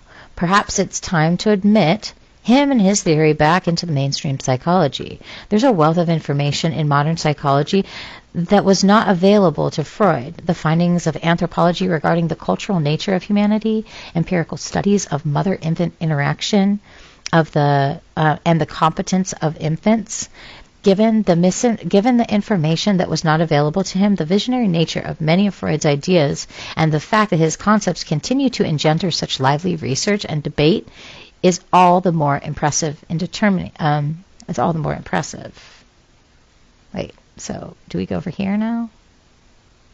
In determining how Freud's theory functions, we have to look at only the data on which it was initially based, but also on the. We have to not only at the data which it was initially based, but also at the method Freud himself used to test the data. Although he claimed that he was merely extending scientific knowledge by placing the psychic life of human beings under scientific observation, Freud permitted many of his concepts to function philosophically. He posited many of his concepts as all-controlling factors in everything we do, think, and are. It is impossible to conceive of any activity in Freud's theory that does not reflect unconscious motives as well as conscious ones. The doctrine of unconscious processes is thus lifted out of an immediate empirical construct and made applicable to all possible human behavior. Even objections of the concept can be explained in terms of resistance or other unconscious processes.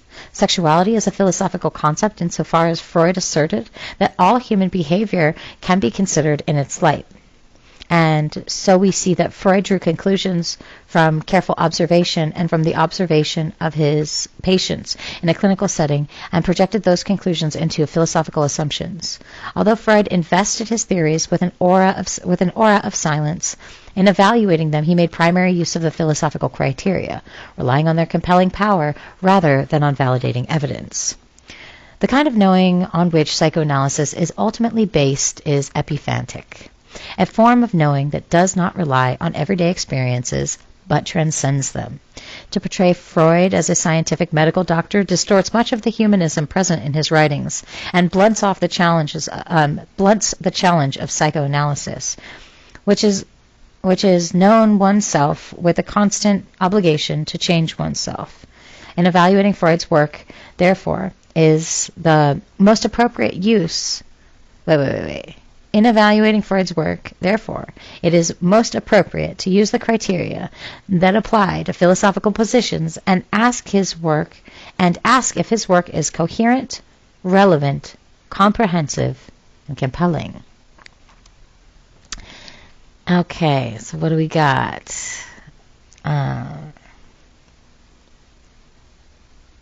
Okay. Although Freud changed and revised his theory, in the end it presented a coherent pattern with clearly recognizable, consistent thrust.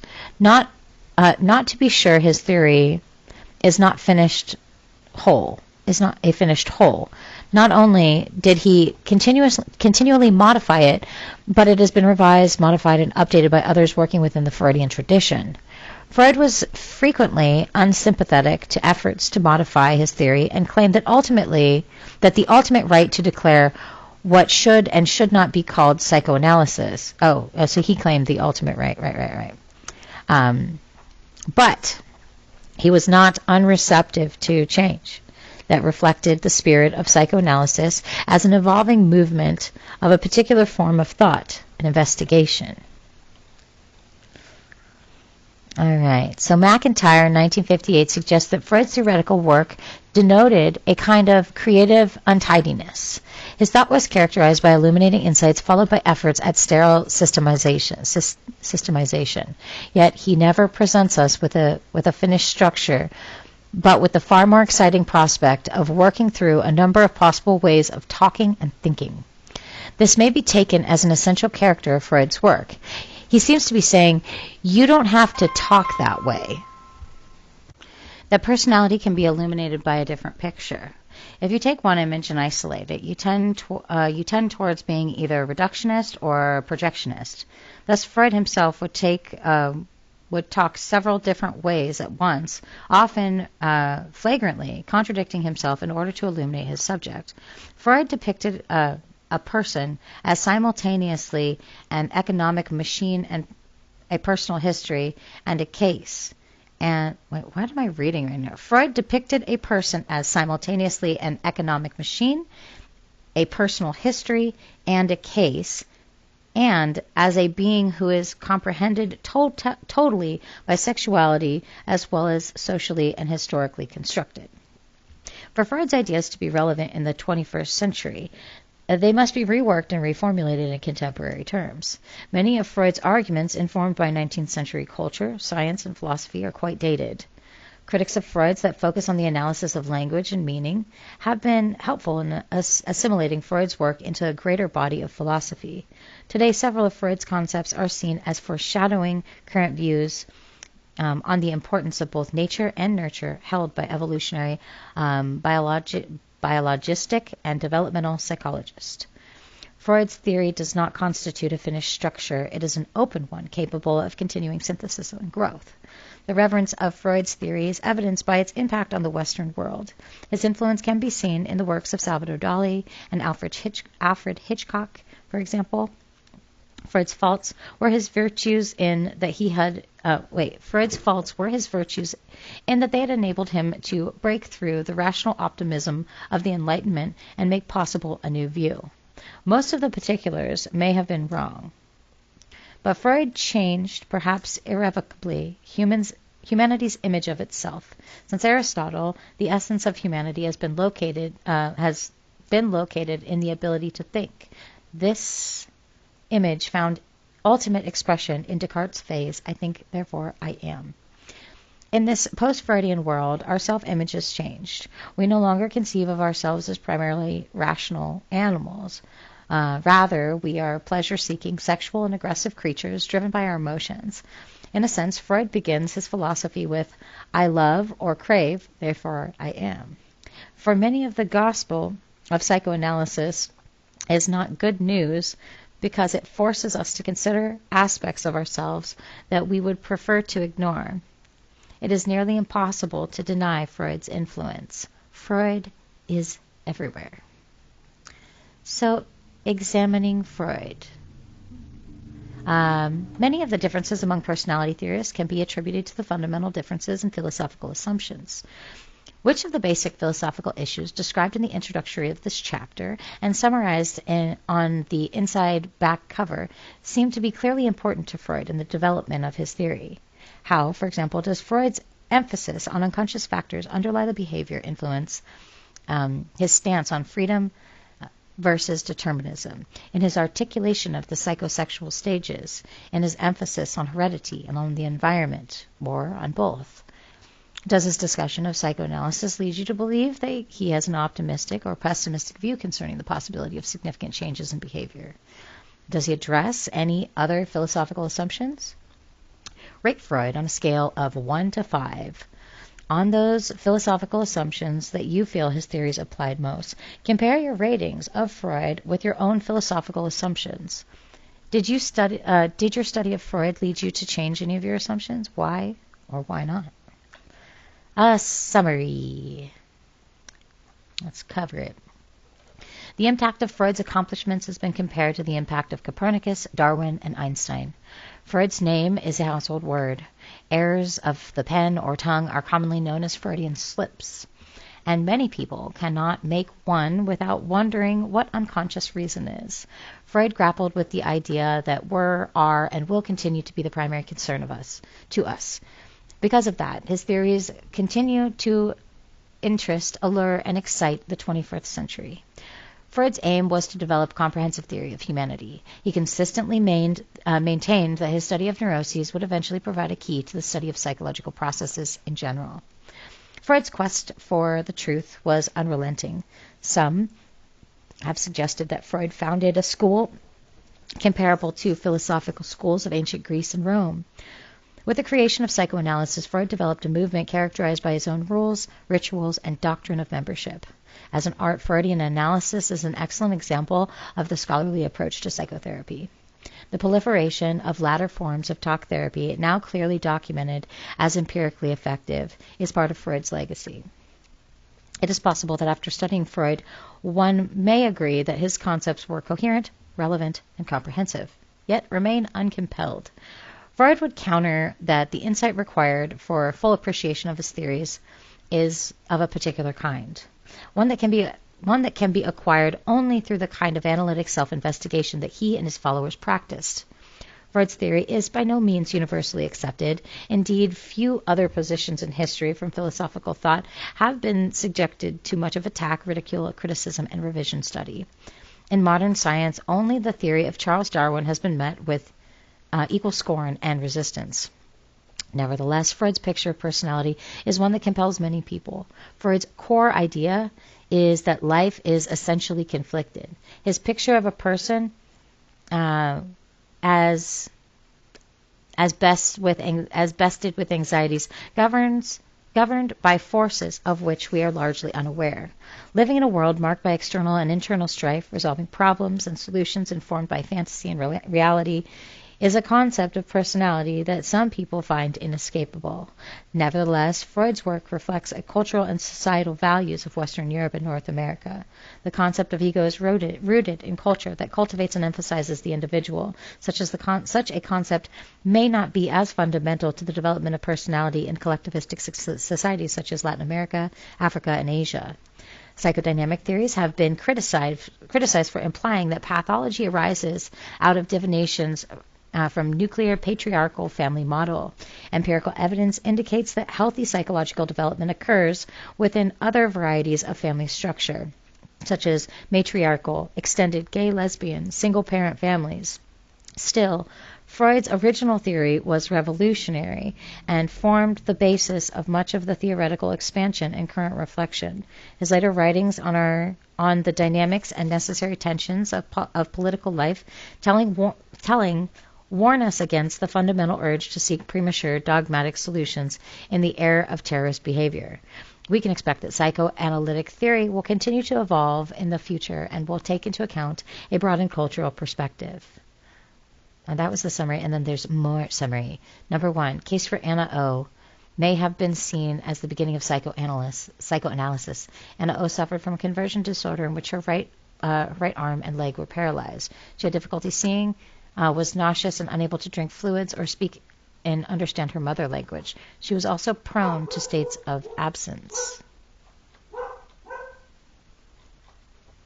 Now that's it. We got no more. We read it all. All done.